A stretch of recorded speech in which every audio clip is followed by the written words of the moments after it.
Paz do Senhor Jesus.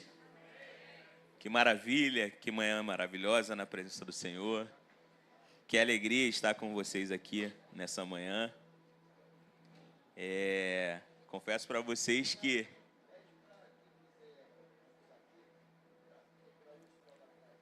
sim, apóstolo. O apóstolo está dando uma orientaçãozinha aqui, que quem quiser almoçar, pode procurar a Úrsula, que está lá atrás. Pode pagar no cartão e dinheiro também, e ver com ela lá, tá bom? Só procurar, ela está ali aqui no banner, está lá atrás a nossa irmã Úrsula. Amém? Bom, já é desafiador, né, subir nesse altar para ministrar a palavra do Senhor.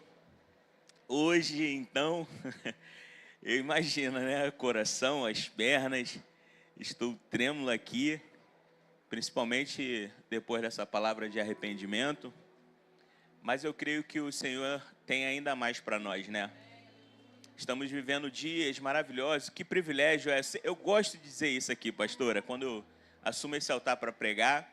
São os dias que nós temos vivido aqui como igreja em Betel. Glória a Deus que temos ouvido assim, ouvimos o bispo pregar hoje aqui, mas os nossos pastores, os ministros que assumem esse altar aqui, têm pregado e apontado o direcionamento que o Senhor tem entregue para eles, né?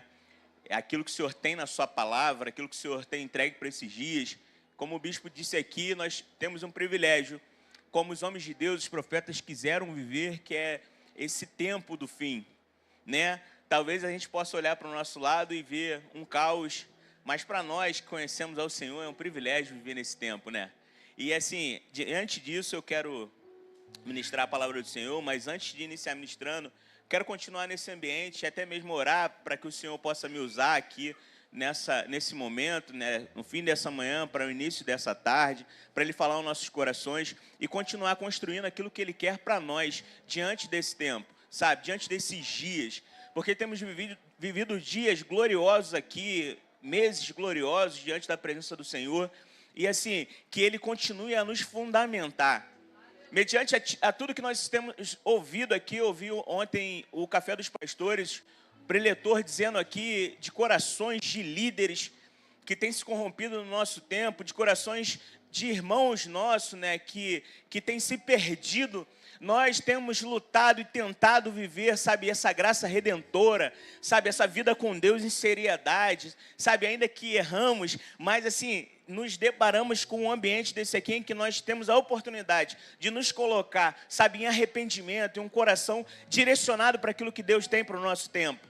E diante disso eu quero orar, antes da gente entrar na palavra, não deu tempo de eu passar aqui para a mídia, vou passar já o texto que nós vamos ler, mas antes disso eu quero orar aqui para que o Senhor possa me usar e falar o seu coração. E você como igreja também possa estar me abençoando, orando por mim aqui, como aqui nesse momento de culto, e levar um culto ao Senhor, em adoração ao Senhor, que o Senhor possa fazer coisas poderosas aqui no nosso meio. Amém? Senhor, em nome de Jesus, Pai, diante aqui da sua igreja, Senhor, diante aqui do seu povo, Pai, diante de uma responsabilidade grande que é pregar a sua palavra, porque pregar a sua palavra é ministrar algo, mas é viver ela também. E sabemos que nos dias que nós vivemos, nos dias de hoje, Pai, é uma renúncia todos os dias, a todo momento que nós devemos viver, Pai. É com o coração arrependido, Pai, diante do Senhor, é que nós veremos grandes frutos, veremos aquilo que o Senhor fará através de nós, fará no nosso meio, mas que o Senhor usará cada um de nós para fazer também. Como foi liberado aqui, Pai, há um grande avivamento por vir e nós estamos inseridos, Pai, nesse avivamento, Pai. Nós estamos proclamando a sua verdade, Pai. E, Pai, nós queremos continuar com o coração, Pai, com um temor ao Senhor. Pai, com o coração diante do Senhor e pedindo para que a sua misericórdia nos alcance todos os dias, Pai. Pai, em nome de Jesus, nos abençoe, Senhor. Nos abençoe e nos dê, Pai, um ambiente, Pai, de glória, dia após dia diante do Senhor, Pai. Eu oro, Pai, e agradeço por esse momento, em nome de Jesus. Amém.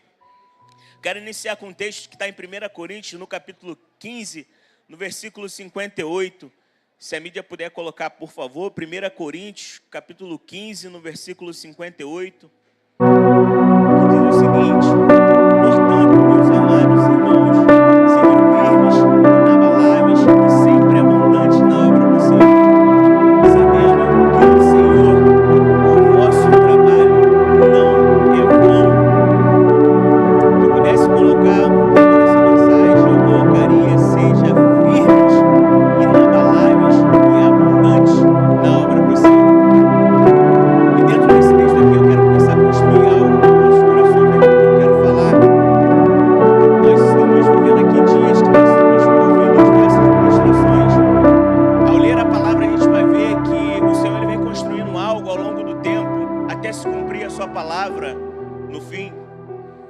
E a construção disso passa-se pelo novo nascimento do Evangelho que Jesus ele vem pregando.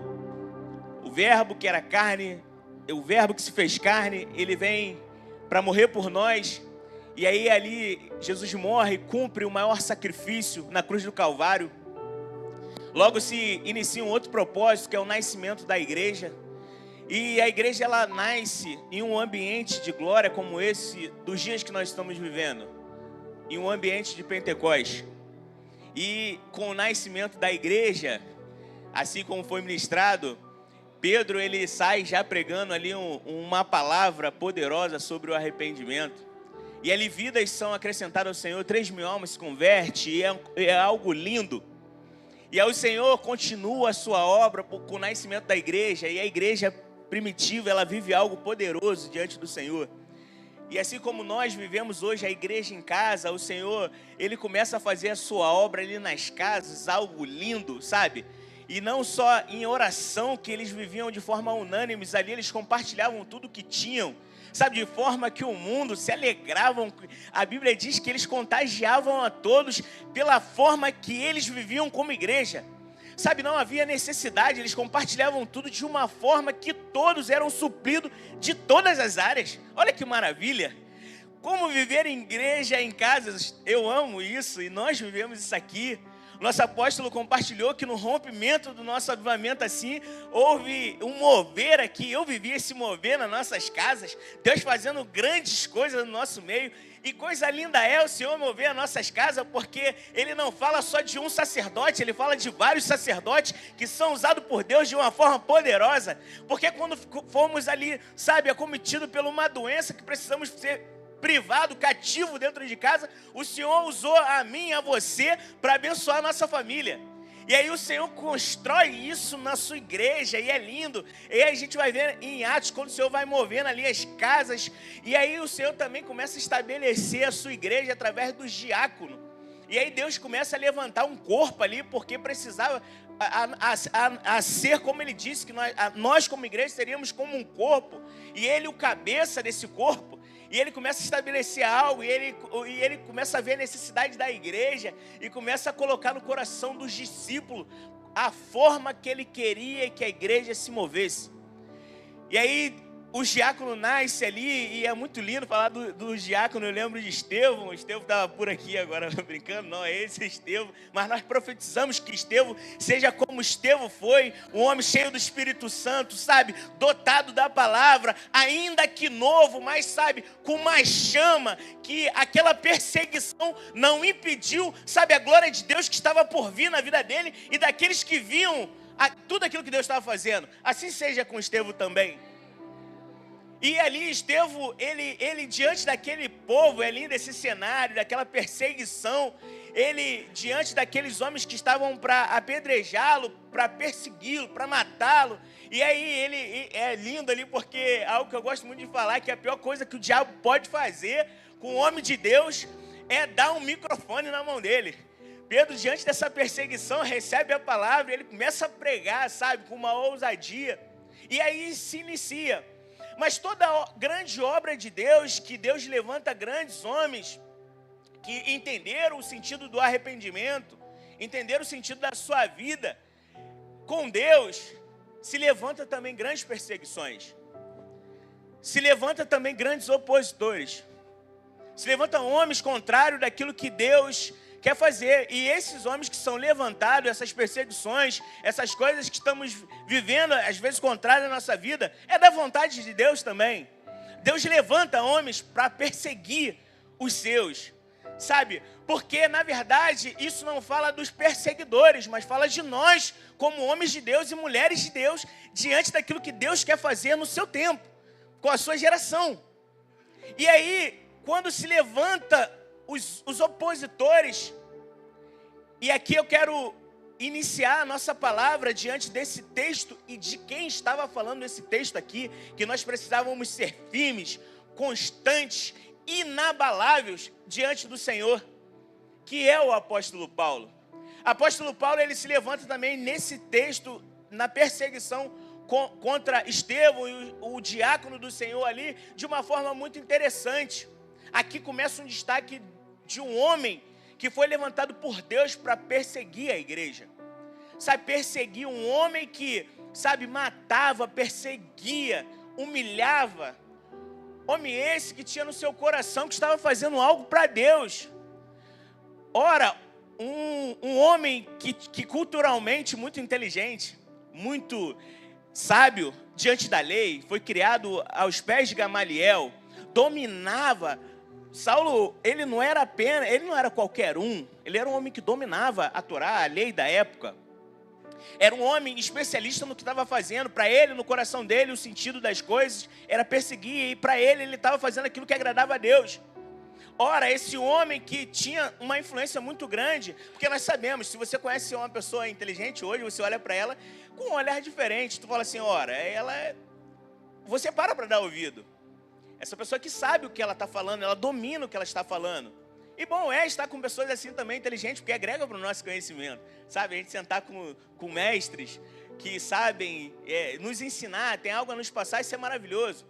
E eu imagino as pessoas olhando para aquele homem que tinha uma influência, agora fazendo a perseguição. Quantas pessoas ele também não influenciou para perseguir os cristãos, achando que estava certo, porque era um homem de influência. Mas preste atenção naquilo que eu quero chamar a tua atenção nessa tarde, nessa continuação desse dia de glória, de poder para aquilo que Deus tem. O que eu quero construir com você aqui é uma vida após esse arrependimento. O que é ter uma vida? Aprendemos aqui sobre o arrependimento. Há uns dias atrás eu preguei sobre arrependimento. A nossa pastora, acho que pregou as 2 semanas atrás, também nessa palavra de arrependimento. O nosso apóstolo, ele lançou 50 dias de jejum para a gente viver uma santificação, para nos arrependermos do nosso pecado, de uma vida, sabe, sem santidade, de uma vida longe dos padrões daquilo que Deus quer para nós. Sabe, eu quero fazer com você que é uma construção, o que é uma vida após isso, o que nós vamos fazer, saindo daqui, entendendo que nós precisamos nos arrepender, deixar o nosso pecado de lado, ter uma vida com Deus, uma vida de adoração, uma vida de busca ao Senhor. E aí, como é que é essa vida, o que eu devo fazer? Eu quero te trazer, usando esse homem aqui como exemplo, algo bem interessante que eu ouvi aqui também nessa manhã, que às vezes a gente busca muitos exemplos aqui no mundo. Isso não é errado, mas a gente precisa filtrar os nossos exemplos. E se é algo que quando eu quero trazer aqui diante do altar do Senhor, eu gosto muito de ilustrar, é os exemplos bíblicos, porque a Bíblia é fundamento da nossa vida. Vocês vão ver o que Deus faz quando nós trazemos a Bíblia e colocamos ela como fundamento daquilo que nós precisamos para a nossa vida. Ora, eu lembrei aqui, falando de fundamento, algo que nós vivemos em célula terça-feira agora. Quantos gostaram do estudo de terça-feira? Que estudo maravilhoso!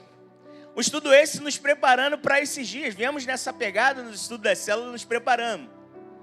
E aí chegou um momento ali na nossa célula que o Espírito Santo nos conduziu a fazer algo. E assim, algo que eu nunca senti dentro de uma casa, dentro de uma célula, eu senti terça-feira. Eu fui fazer um exame e ainda está um pouquinho afastado a minha clavícula. E orando assim, sabe, para colar essa clavícula, que eu não quero operar não. E, amém. E aí, na hora que nós estávamos ali falando perguntando se nós tínhamos visto sinais, milagres para que a gente compartilhasse uns com os outros. E aí a gente foi levado ali em algum momento para falar aquilo que nós queríamos buscar no Senhor. E um dos meninos, e foi o Guilherme falou assim, eu tenho o desejo de ter o dom de cura. Eu queria que o Senhor me usasse para curar. E na mesma hora o Espírito Santo falou comigo assim, pede para exercitar esse dom agora. E eu olhei para ele assim, com um tremor, sabe, as pernas tremendo, e eu falei, Guilherme, então vamos orar para o Senhor te dar esse dom e vamos exercitar esse dom agora. Impõe as mãos sobre o meu ombro, que eu creio que o Senhor pode me curar. Eu creio que o Senhor pode fazer sinais. E aí, imagina, cheio de jovens lá, né? E o mais velho sou eu com 30, que também sou um jovem. Ficamos meio que atemorizados, um olhando para o outro, mas eu falei, a Bíblia é fé e prática, nós precisamos entender aquilo que o Senhor tem para nós e colocar em prática. E aí, ficamos assim, começamos a orar. E foi que mover Deus fez lá na célula. E eles colocaram a mão no meu ombro e eu no meu coração, Senhor, eu creio. Senhor, eu creio. Senhor, eu creio que o Senhor pode me curar. E eles também. E a gente oramos ali, oramos. Eu falei, só vou saber na próxima chapa se esse osso colou, mas eu creio que ele vai colar. E isso é maravilhoso, porque quando a gente olha para a Bíblia, a gente vai começar a se encantar com um homem que viveu tudo que viveu, perseguindo da forma que perseguia o Senhor, mas chegou um determinado momento que esse homem que era perseguidor dos discípulos, era o perseguidor dos homens de Deus, um homem que foi usado e levantado naquele tempo para perseguir, tentar parar aquilo que Deus estava fazendo, ele se depara com a glória de Deus. Coisa linda é quando Paulo ele se depara com o Senhor e imediatamente o Senhor faz um grande sinal na vida dele. Esse sinal leva à conversão de um homem, sabe, a mudar a sua mente, sabe, a se arrepender. Um homem que olhou para tudo que fazia, quando se encontrou com Jesus, ele entende que aquilo que ele estava fazendo, aquilo que ele estava sendo levado, achando que estava certo, era contrário à vontade de Deus para a vida dele.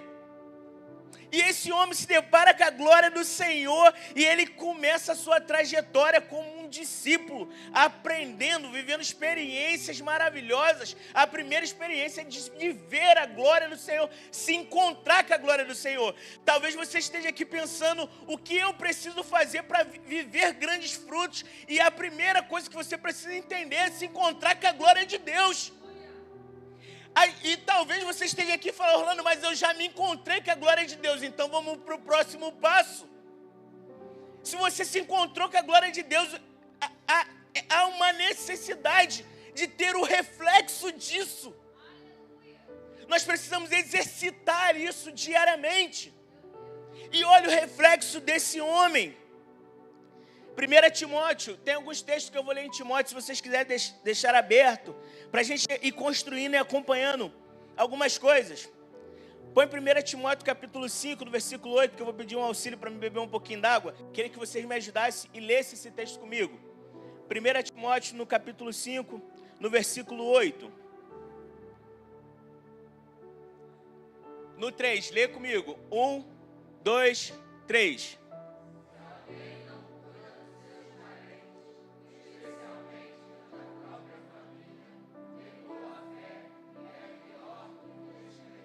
Meu Deus. Ora, um homem que vivia para matar, perseguir, blasfemar, agora se encontra com a glória de Deus e nos traz um ensinamento muito rico, muito simples, porém rico demais. Ora, se alguém não tem cuidado dos seus, especialmente dos da própria casa, tem negado a fé e é pior que os descrentes. Um caminho pós-arrependimento é a gente começar a rever alguns conceitos nossos dentro da nossa casa. É a gente começar a rever a nossa vida, né? Se algumas coisas eu posso tirar do que foi ministrado hoje aqui nessa manhã, é isso, que nós precisamos olhar para as pessoas e antes de que houver algum julgamento, alguma ação dentro de casa, eu preciso olhar para dentro de mim, ver o que eu estou errando. E logo disso eu vou cuidar dos meus. E se eu puder aqui alongar um pouquinho mais esse texto aqui, eu diria que os da nossa casa é o da sua casa, é o da sua célula, é o da sua igreja. Sabe, é a gente olhar para nós e entender que o caminho que o Senhor deu para um homem que perseguia é dizer o seguinte: se eu tenho negado, se eu tenho feito um mau cuidado com as pessoas que me cercam, eu tenho negado a fé. Olha só que coisa linda. 1 Timóteo, no capítulo 1, no versículo 13 e 14. A mim, que no outro tempo era blasfemo, perseguidor, insolente, mas obtive a misericórdia, pois a fiz na ignorância, na incredulidade, transbordou, porém, a graça do nosso Senhor com a fé e o amor que há em Cristo Jesus. Um coração de quem entendeu o que é viver com Jesus é entender esse texto aqui na prática. Sabe, um homem que outrora era blasfemo, perseguidor, ignorante, hoje, pela graça do Senhor, pela graça do nosso Senhor Jesus Cristo, ele fala isso aqui, é muito interessante como Paulo se relata a Cristo, com fé e amor que há em Cristo Jesus. Ele entendeu que a graça transbordou a vida dele, e toda a graça que transborda a nossa vida, as pessoas que estão ao nosso redor, elas sentem essa graça, ela sente esse amor, ela sente Cristo em você, ela entende quem você é ao te olhar, ao te identificar. porque as pessoas te observam, assim como os perseguidores, eles te observam. E querido, se tem algo que eu posso te dizer nessa manhã, não esquenta para os perseguidores não. Eu sei que às vezes é doloroso, eu sei que às vezes a gente está caminhando, fazendo a vontade do Senhor, buscando ao Senhor, fazendo o que é íntegro, mas as pessoas se levantam para falar aquilo que não é de Deus. Sabe, imagina você, eu quero trazer aqui até algo que me chamou muita atenção nos testemunhos. Imagina você sair da sua casa, passar dias fora. Imagina você sair da tua terra, aqui do teu conforto, sabe, do teu lazer, que você tem muitas das vezes na sua casa, da sua família em Deus, sabe, se dedicar a sua vida em uma terra estrangeira. Por um tempo, você deixou filhos, você deixou, sabe, amigos aqui, você deixou a sua igreja. E aí você está lá em busca, sabe, de algo maior. Sabe, você está em busca de algo que o Senhor te entregou e você entendeu a mensagem de Cristo. E aí quando você se depara com essa circunstância, você vai pregar o Evangelho de Jesus a pessoas que se levantam para dizer que você está indo para lá em vão, que você está indo para lá passear. Peraí, eu estou indo pregar, mas eu quero falar para vocês que ouviram isso. Sabe, os perseguidores, é necessário para que a obra de Deus se manifeste, os perseguidores se levantar, sempre foi assim, e não será diferente conosco, sempre foi assim. O que nós precisamos viver é firme, constantes, inabaláveis, diante da obra do Senhor. É necessário que Ele se levante, foi assim com todos os discípulos, foi assim com os profetas, e será assim comigo e contigo, que vive o Evangelho de Jesus Cristo genuíno, sabe? Nas nossas imperfeições, mas o Senhor conhece nossos corações quando nós vamos para os nossos quartos, orar a Ele, sabe, quando às vezes nós queremos que as pessoas intercedam pela gente, e nós estamos aqui intercedendo por pessoas, essa casa tem intercedido por ministérios, sabe, e os opositores vão se levantar mesmo, as perseguições vão vir, porque isso aconteceu, e é necessário que isso aconteça. Olha só que coisa linda, 1 Timóteo no capítulo 6, 10 e 11. Agora esse homem que tinha tudo de errado para fazer, olha o que ele fala para nós. No versículo 10 e no versículo 11, 1 Timóteo no capítulo 6. Porque o amor do dinheiro é a raiz de todos os males. E alguns nessa cobiça se desviaram da fé, e assim mesmo se atormentaram com muitas dores. Tu, porém, ó homem de Deus, foge dessas coisas. Antes, segue a justiça, a piedade, a fé, o amor, a constância, a mansidão. O apóstolo Paulo está dizendo para nós, você será seduzido, seu coração será seduzido, e muitos têm se perdido por amor ao dinheiro, sabe, pelas seduções desse século, por aquilo que o mundo tem a oferecer, pelo glamour. Hoje as redes sociais têm sido um mal muito grande, porque a visibilidade nas redes sociais as pessoas têm trocado, sabe, pela presença de Deus, achando que isso é maior. Querido, isso nunca foi maior e nunca será. Maior em nossa vida é a glória de Deus. Por isso eu digo para você, segue a fé, a mansidão, o amor. Eles podem fazer o que quiserem, eles podem ir. Você, Timóteo, não. Interessante que Paulo, ele poderia estar escrevendo isso aqui para uma multidão de gente, mas ele olha para ele e fala assim, eu não quero saber do que eles estão vivendo. Você não vai viver. Tu não pode. Eles podem ser seduzidos, nós não. E querido, tem se apertado mesmo o cerco. Tem se apertado. Mas Deus tem levantado um povo, é como nosso apóstolo falou aqui, ainda tem 7.000 que não se dobraram. Ainda tem um povo que busca a presença do Senhor sem interesse. Sabe, que busca a presença do Senhor sem querer saber dos benefícios. E há muitos benefícios buscar o Senhor. Fique tranquilo, grandes coisas o Senhor faz na nossa vida. Mas o Senhor tem buscado corações que buscam Ele sem interesse. Que o único interesse seja a glória de Deus. Talvez você esteja se perguntando assim, Orlando, pô, que vaidade, hein? Como é buscar o Senhor sem interesse? Como é buscar o Senhor sem querer algo em troca? Querido, até isso o diabo tenta seduzir o nosso coração. Nós precisamos ter corações que buscamos ao Senhor sem interesse. o único interesse é buscar a sua presença, a sua glória. Querido, você que já foi inundado, quantos aqui já foram inundados pela presença do Senhor? Que ambiente é viver a glória de Deus? O que você quer mais que isso? O que nós queremos mais que isso? Sabe, um ambiente que nos renova. Sabe, um ambiente, querido, uma experiência maravilhosa. E isso Paulo estava dizendo o seguinte, o que você precisa ter no seu coração. E mais lindo é quando a gente for entender o final dessa carta, quando a gente entende quem está escrevendo, aonde ele está escrevendo, que homem foi esse, o que ele experimentou, para viver e entender isso na íntegra, de estar vivendo um caos, mas estar dizendo o seguinte, eu não estou nem aí para esse caos, o que eu quero é a glória de Deus. Palavras essas que permanecem ecoando no nosso ser, sabe, por anos, milhares de anos. Uma fé que vai passar da sua geração. O êxito que nós temos no Senhor é viver uma fé que passa da nossa geração, que passa para outras gerações. É você estabelecer algo no Senhor que você consiga contagiar outras pessoas que estão ao seu redor. Você já parou para pensar o porquê o Senhor odeia a morte do ímpio ou a morte de alguém?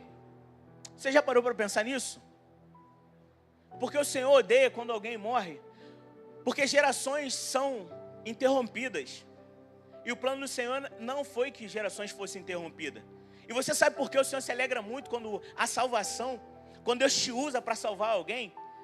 Porque há uma geração de vidas surgindo através de você.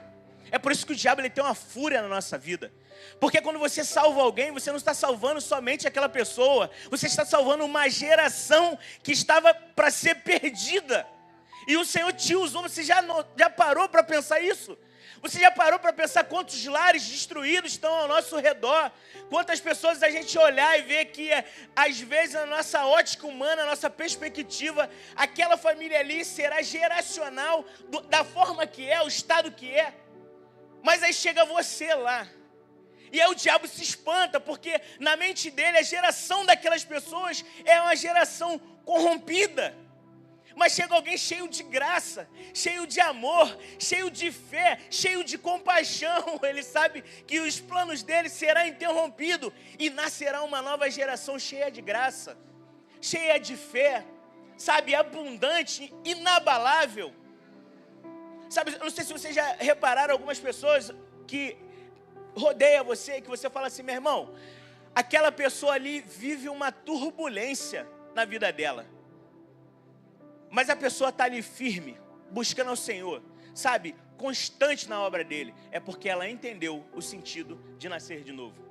O sentido do arrependimento na vida dela. Ela entendeu, isso para ela basta. E ela está crendo que o Senhor fará grandes coisas na vida dela. 2 Timóteo, no capítulo 7, no capítulo 1, no versículo 7 e 8, diz assim: porque Deus não nos tem dado espírito de covardia, mas de poder, de amor e moderação. Não te envergonhes, portanto, do testemunho do nosso Senhor, nem do seu encarceramento, que sou eu. Pelo contrário, participa comigo dos sofrimentos a favor do Evangelho, segundo o poder de Deus.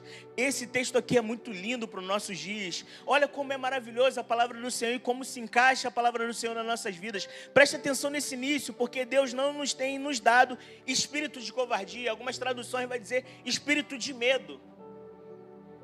Mas Ele tem nos dado espírito de ousadia, de amor, de equilíbrio. Querido, estudando esse texto aqui e analisando esse texto, olha a riqueza desse texto. Eu fiz essa pergunta lá na célula na segunda-feira.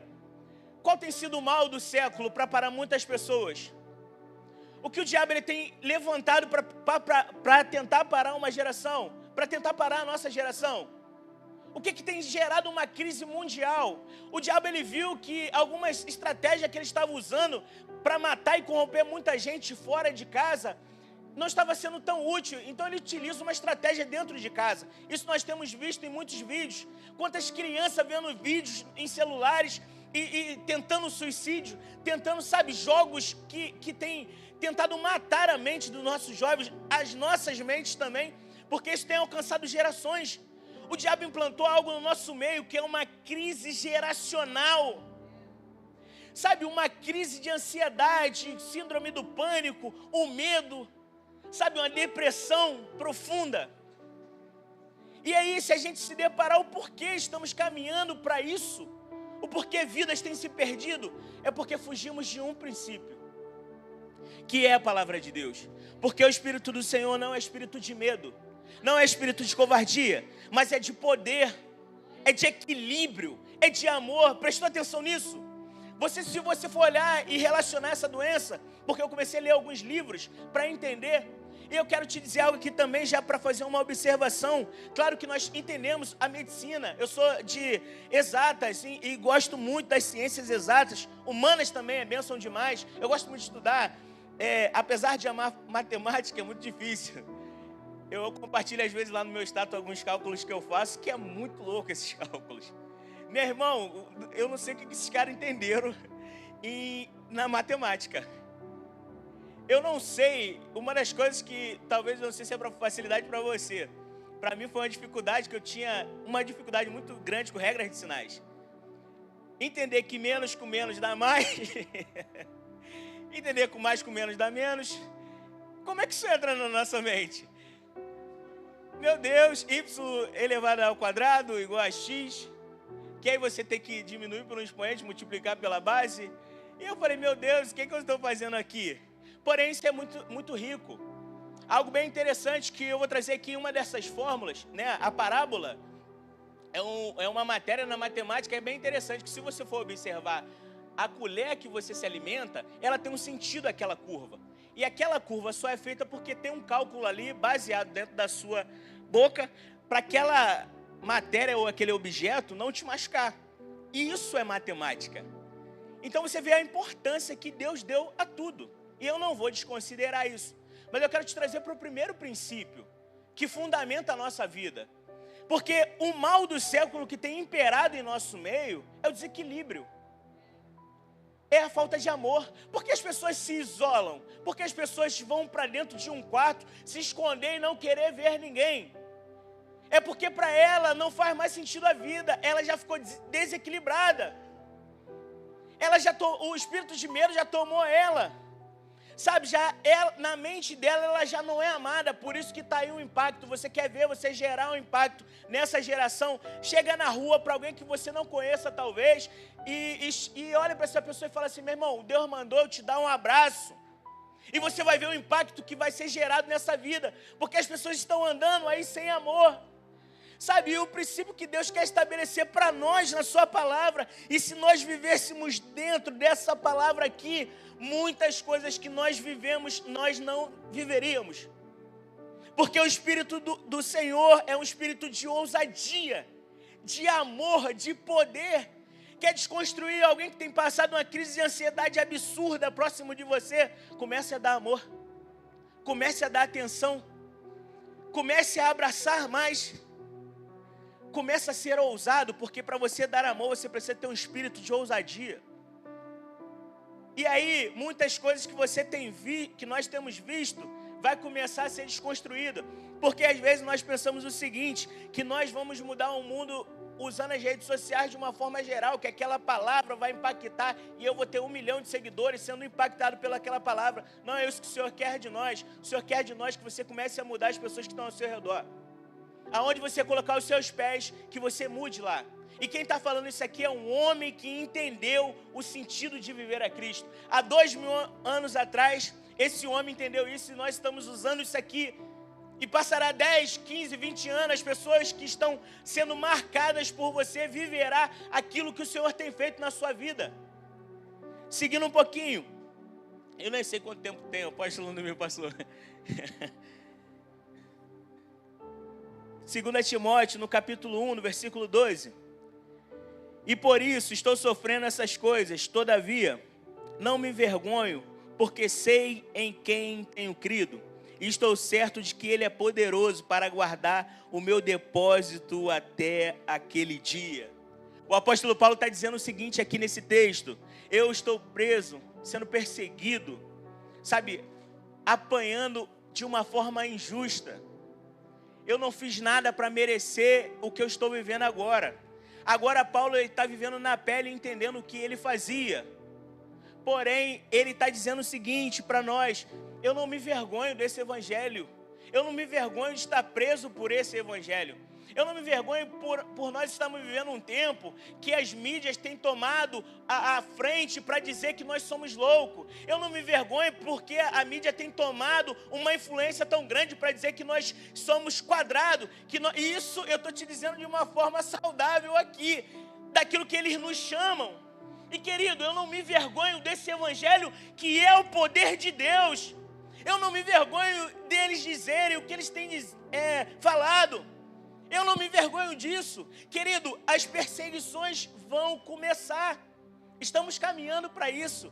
Elas já estão começando em alguns lugares. Eu já tenho visto, querido, irmãos nossos em São Paulo. Eu vi um vídeo de São Paulo, ele pregando e ele toma um tapa no rosto aqui no Brasil.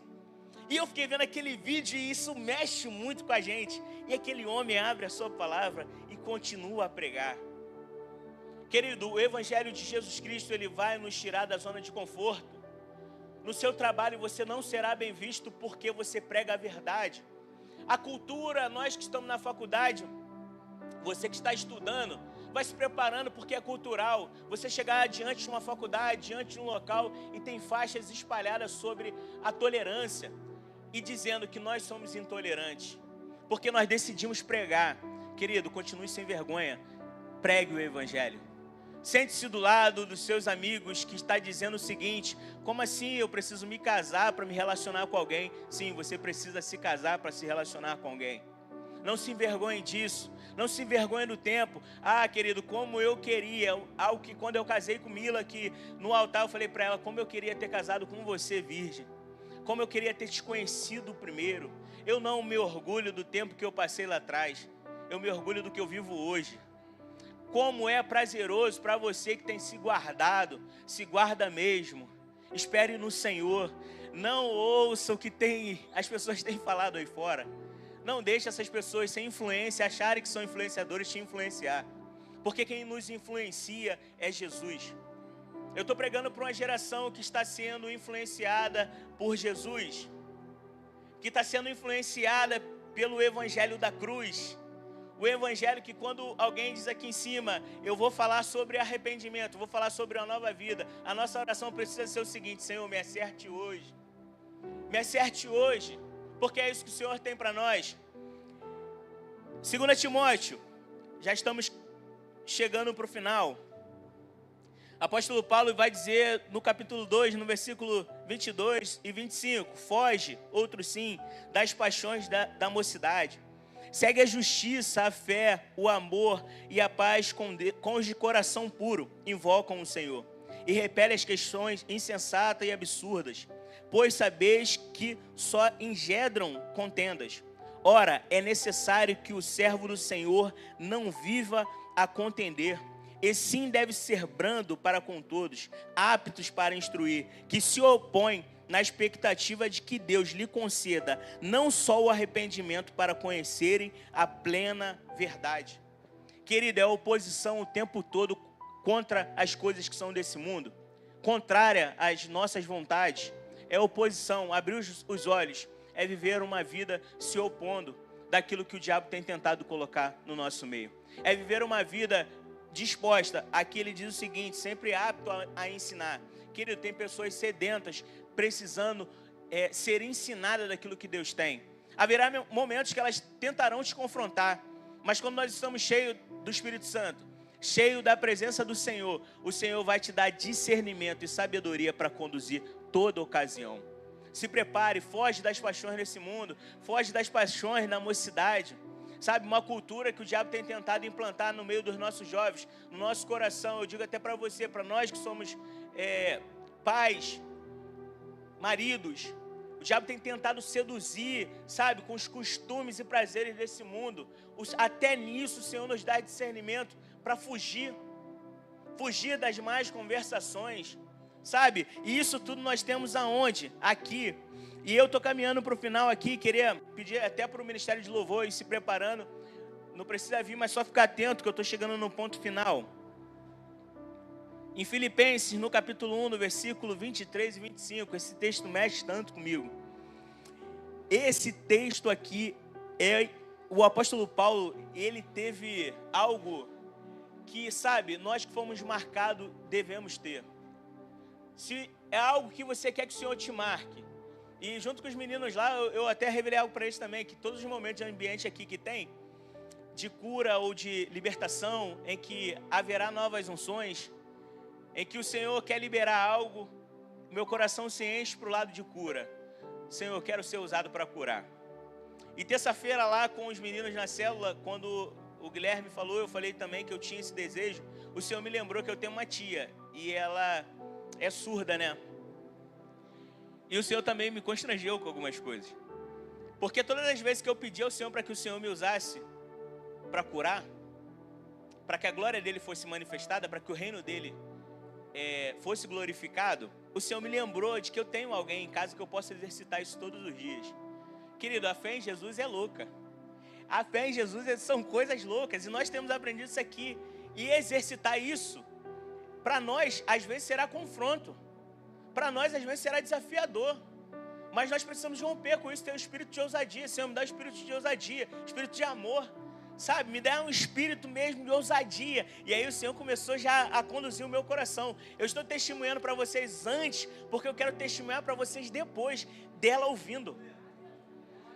Eu falo isso para vocês com um temor muito grande, mas lá, e eu cheguei em casa, e eu falei, eu não vou perder esse ambiente que eu estou chegando. E aí é muito engraçado, porque Camila fala assim para mim, amor, sempre quando você chega na célula, sabe, você chega assim muito radiante, e nem parece que há só meninos lá. Mas pastora, os meninos, quando eles estão ministrando, eu ouço a palavra, e sabe, eu quero ser contagiado por eles. Eu falo isso para eles, quando vocês estiverem ministrando a palavra do Senhor, é para que o Senhor use vocês.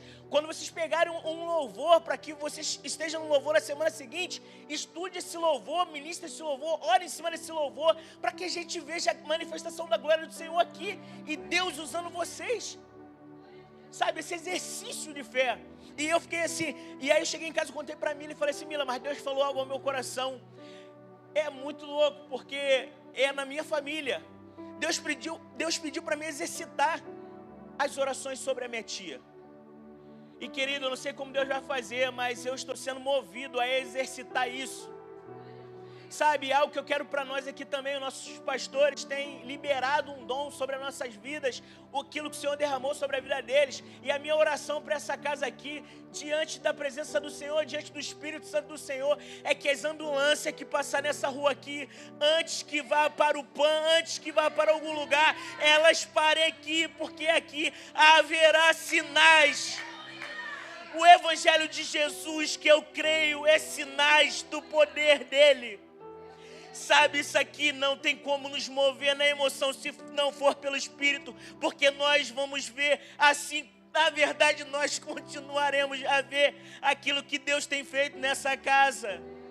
Sabe, esse exercício de fé nós precisamos ter no nosso coração. Você já entendeu, já se arrependeu, já se encontrou com a glória de Deus, então será o nosso exercício. Olha o que o apóstolo Paulo fala nesse texto. Querido, olha esse texto aqui em Filipenses, no capítulo 1, versículo 23 ao 25.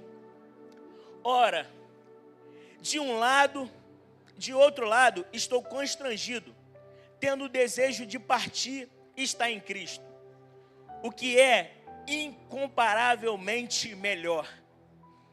Mas por vossa causa, e mais necessário permanecer na carne. Por vossa causa, é mais necessário permanecer na carne. Estou convencido disto, estou certo de que ficarei e permanecerei com todos vós para o vosso progresso e gozo.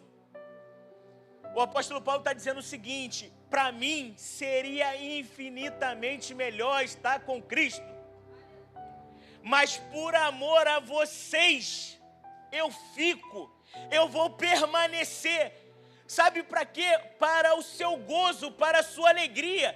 Paulo entendeu tanto o sentido de viver com Cristo, que ele estava dizendo aqui, se eu permanecer aqui com vocês, é para a sua alegria. É como se você estivesse dizendo o seguinte, olha só, se eu permanecer com vocês aqui nessa casa, meus pais, meus irmãos, meus amigos, se eu estou aqui com vocês nessa escola, é para a alegria de vocês. Porque para mim seria melhor morrer e estar com Cristo. Mas eu decidi permanecer. E Paulo, quando fala isso aqui, ele não está falando no bem bom, não. Paulo está falando sendo perseguido, sendo amassado, sendo bofeteado, sabe, por nada, pelo evangelho de Cristo. E querido, muitas das vezes você vai querer sair daquele lugar, porque você está sendo oprimido, perseguido, mas o que o Senhor diz para você: não saia, permaneça. Porque você vai ver a glória de Deus no meio do caos dessas circunstâncias. Paulo entendeu isso aqui muito bem. É por isso que no interior dele, a carne sofrendo, sabe, dores, injustiça, sabe, escândalos contra ele. Querido, é tão lindo que ele vai chegar no final, ele diz o seguinte, ele olha para o lado sozinho. Haverá momentos que você não terá ninguém. Ele fala assim: eu que estou agora diante de julgamento, não tem ninguém para me defender. Paulo, na sua carne, queria alguém ali, e ele não tinha ninguém, sabe, mas ele entendeu algo dentro dele, e por isso que ele decide permanecer firme, inabalável e constante na obra do Senhor. O que vai fazer a gente permanecer firme é entender aquilo que Cristo fez dentro de nós. Sabe, é entender o sentido de viver com Cristo. É por isso que o vento vai balançar para lá, vai balançar para cá, e você vai ver homens de Deus estando de pé.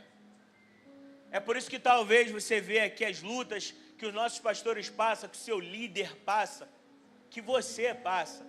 Mas o segredo é permanecer de pé, firme, constante e inabalável naquilo que Deus tem para você. Queria que você se colocasse de pé.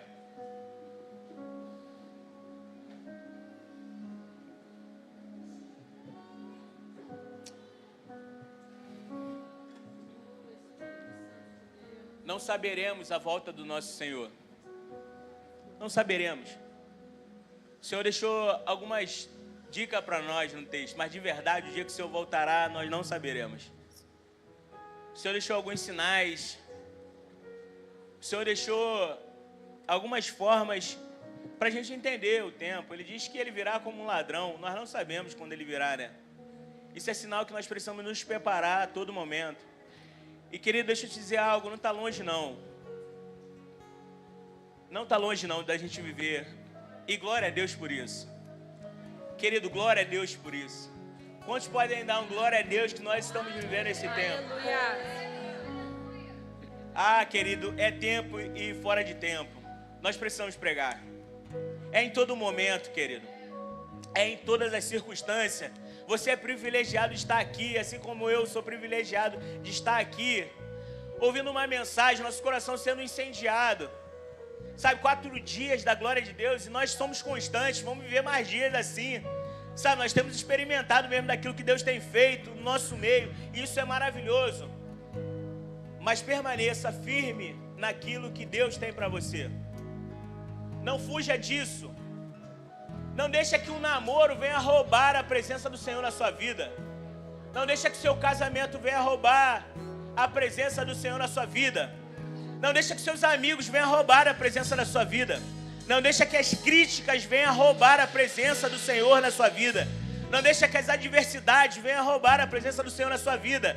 Haverá tempos bons, haverá tempos ruins. O segredo é saber discernir dentre todos os tempos. É você olhar e dizer o seguinte: um homem que, sabe, viveu de tudo e tem propriedade para nos dizer o seguinte: eu sei viver em tempo de abundância, eu sei viver em tempo bom, tempo de alegria, mas também sei viver em tempo de escassez. Sabe, viver com Jesus é ter a intensidade de entender todos os tempos. Sabe, independente das circunstâncias, eu estou em Cristo. Independente do tempo, eu estou em Cristo. A minha vida é com Cristo. Querido, ore-se ao Senhor todos os dias. Busque isso no Senhor todos os dias.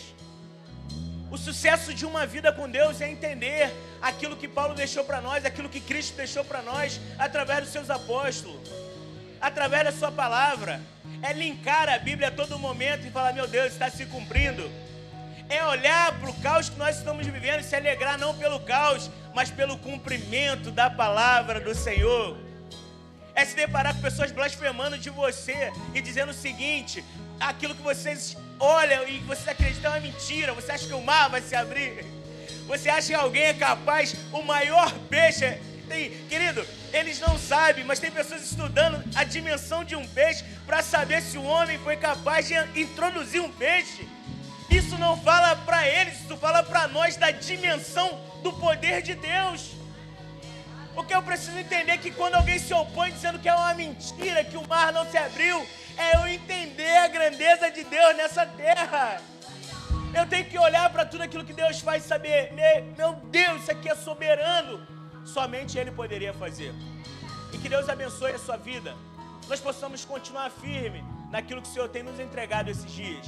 Eu agradeço pela oportunidade. A paz, Igreja do Avivamento, você acabou de assistir uma palavra que eu tenho certeza que te abençoou, te edificou. Aproveita, curte, compartilha, porque se te edificou, tem mais vidas precisando ouvir essa palavra. Faça isso. Você foi edificado, edifique a outros. E se você não é inscrito no nosso canal, inscreva-se e compartilha. Ajuda-nos a manifestar o reino para todos os povos. Deus te abençoe.